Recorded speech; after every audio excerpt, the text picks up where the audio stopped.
The fighter is one of the most advanced weapons of war. It has evolved from the primitive fabric and wire scouts of World War I to advanced fly-by-wire digital weapon systems. The design and development of the fighter has always been on the cutting edge of technology. It was during World War II that fighters first won battles in their own right. And the aircraft carrier replaced the battleship as the main instrument of power at sea.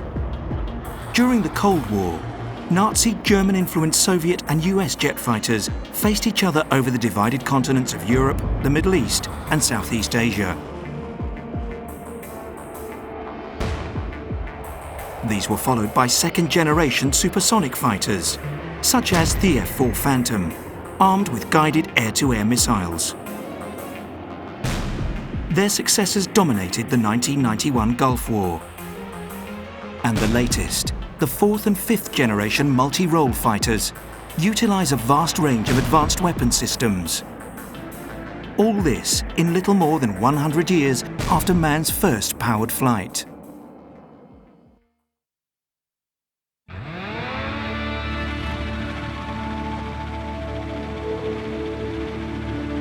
Not too many years after the Wright brothers lifted off from Kitty Hawk in 1903, the heavier-than-air flying machine was evaluated as a weapon of war.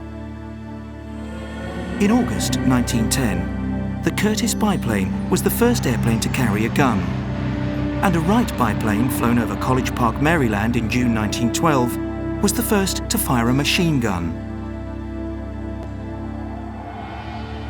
Governments soon formed military air services. As war loomed in Europe, the United States watched and waited.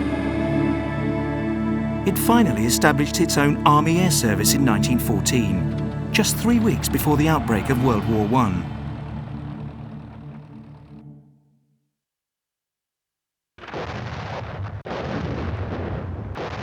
During the early stages of the fighting, airplanes were used for artillery spotting, light bombing and reconnaissance.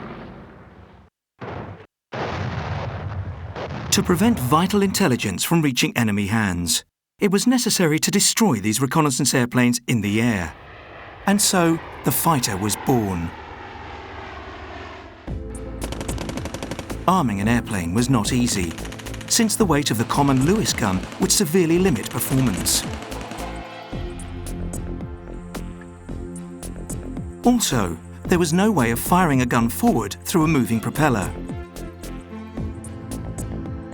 They could only fire from above the wing or from the rear cockpit of a two-seater.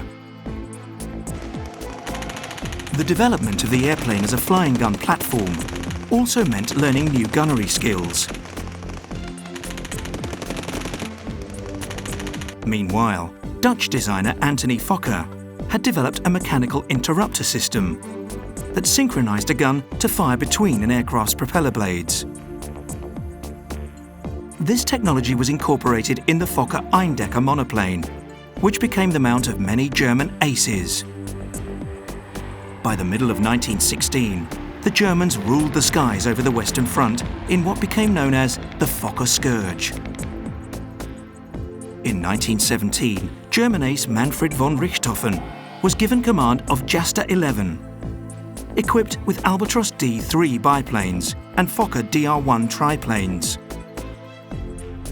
During this period, a third of British aircraft in the Somme were lost, 21 of them shot down by Richthofen himself.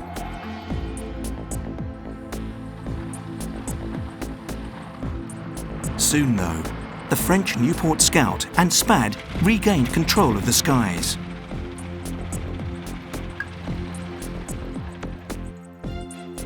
More than 15,000 SPADs were built, and the type was flown by the air forces of nearly every Allied power, including the Royal Flying Corps. The Nieuport was flown by the American volunteers in France. Captain Eddie Rickenbacker from Ohio was one of the commanders of the 94th Hat in the Ring Squadron, a crack unit of pilots.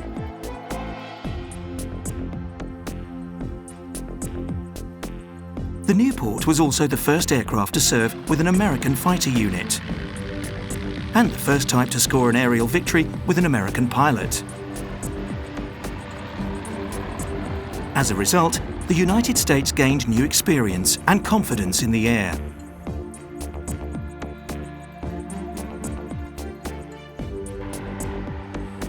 At the end of 1917, the deadly but unpredictable Sopwith Camel was introduced. The year also saw the arrival of the Se-5A, which proved to be one of the most successful fighter aircraft of the war. Germany's answer to this new breed of Allied fighters was the creation of flying circuses. Led by its most experienced pilots, including von Richthofen, known as the Red Baron, and equipped with Fokker DR-1s and the excellent Albatros D5, they roamed the skies hunting their prey in packs. The Fokker D7, an excellent fighter powered by a 160 horsepower Mercedes engine, reached the front in 1918.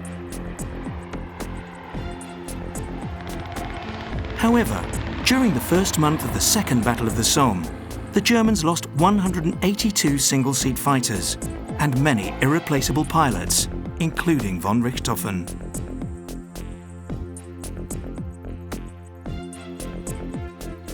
Through the second half of 1918, bitter air fighting continued with heavy losses on both sides. In the last week of the war, British fighters claimed 68 enemy aircraft destroyed, against the loss of 60 of their own. World War I resulted in the creation of modern technological warfare. After 1918, war between major powers was inconceivable without the airplane, and in particular, the fighter.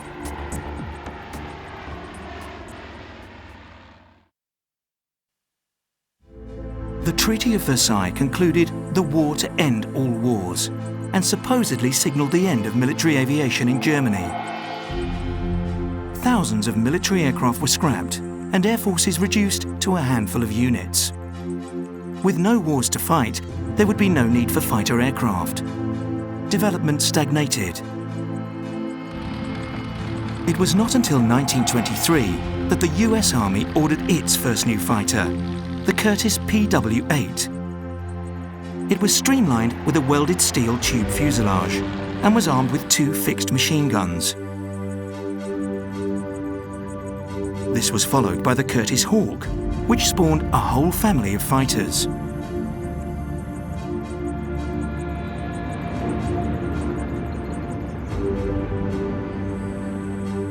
The US Navy also explored the potential of ship-borne fighters. The USS Langley was the US Navy's first aircraft carrier. Commissioned in 1922, it was used mainly for experimental takeoffs and landings, initially with varying degrees of success.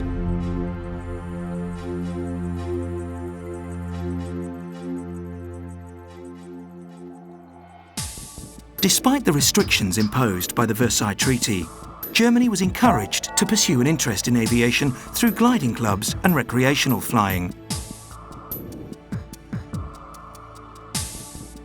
At the same time, commercial aviation was allowed to grow, along with the technology to support it. Under the guise of commercial training, German instructors, many of them World War I veterans, trained many new fighter pilots. Gradually, a clandestine air force was formed, partly assisted by Germany's former enemy, the Soviet Union. Germany had secretly produced a new generation of warplanes, including the sleek 200 miles an hour all-metal Heinkel HE-51 and the Arado AR-68. The Germans claimed that these were trainers, but in fact they were designed as their first fighters, armed with twin machine guns. In 1935, ex-fighter ace Hermann Göring, recently appointed by Hitler as head of the new Luftwaffe, revealed a huge force of over 2,000 advanced aircraft, including 300 fighters.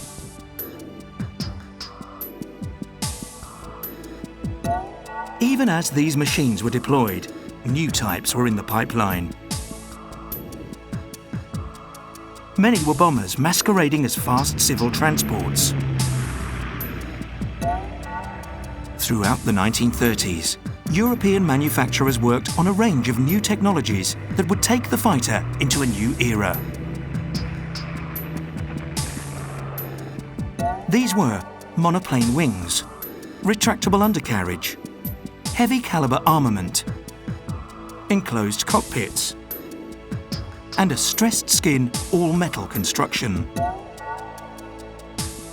Germany's first all-metal monoplane fighter, the Messerschmitt Bf 109, entered service in 1936. Quickly upgraded to a fuel-injected Daimler-Benz engine and armed with 2 machine guns and 2 wing-mounted 20mm cannons, it was issued to the Condor Legion fighting in the Spanish Civil War.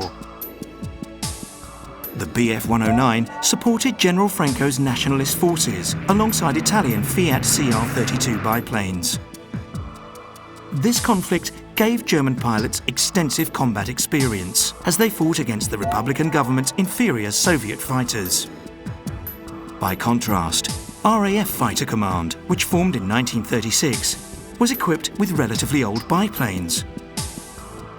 It had just 1 squadron of more advanced Hawker Hurricanes, its first 300-mile-an-hour monoplane fighter.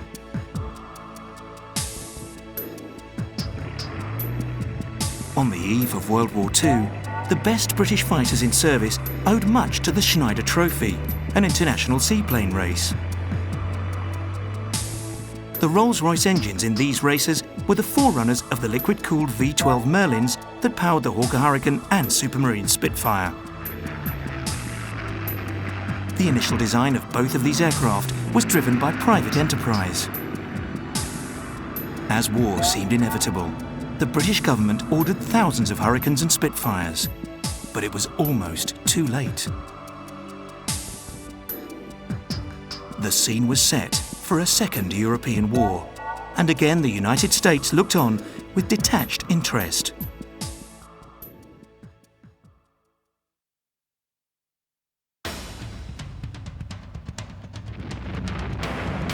When Germany smashed its way into Poland in September 1939, Luftwaffe fighters protected its bombers and dive bombers.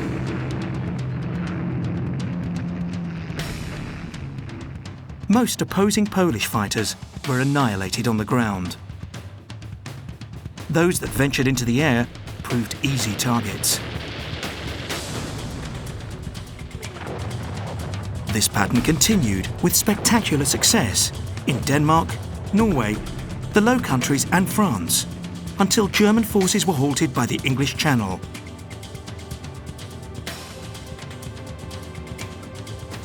The Battle of Britain was about to begin. Although the number and performance of fighters facing each other in July 1940 was very similar, the Luftwaffe appeared to have the advantage. Its pilots were combat veterans, using well-tested fighter tactics.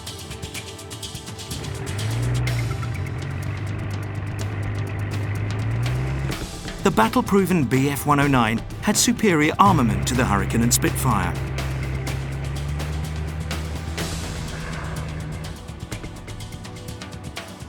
On the downside, the Messerschmitts were tied to close bomber escort, and they operated at the extreme of their range over enemy territory.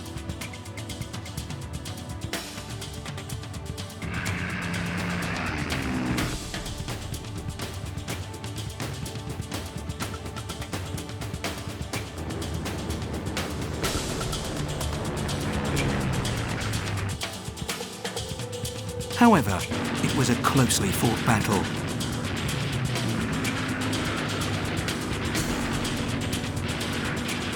Over 500 British Hurricanes and nearly 330 Spitfires were shot down.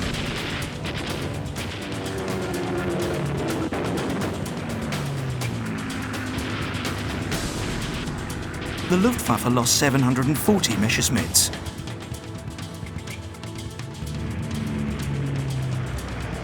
During the 4-month Battle of Britain, the Luftwaffe frequently changed tactics. and its targets switched from shipping to British airfields and radar sites to London's docks and factories.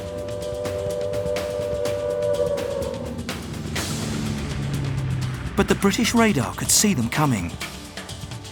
This effectively gave RAF Fighter Command the tactical edge and enabled it to win the first all-air battle in history. It was the first serious defeat for the German war machine.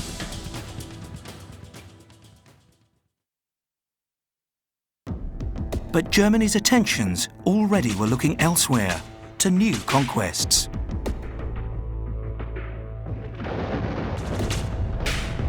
On June the 21st, 1941, Hitler unleashed Operation Barbarossa, the invasion of the Soviet Union. With total air superiority, the advanced German warplanes destroyed over 1,000 Russian aircraft.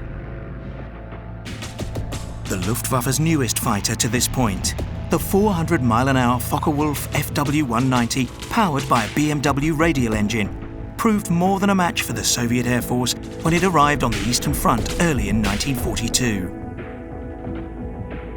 When the Germans launched an offensive on Stalingrad, the defending Air Division could muster only 60 fighters to face the Luftwaffe's 300.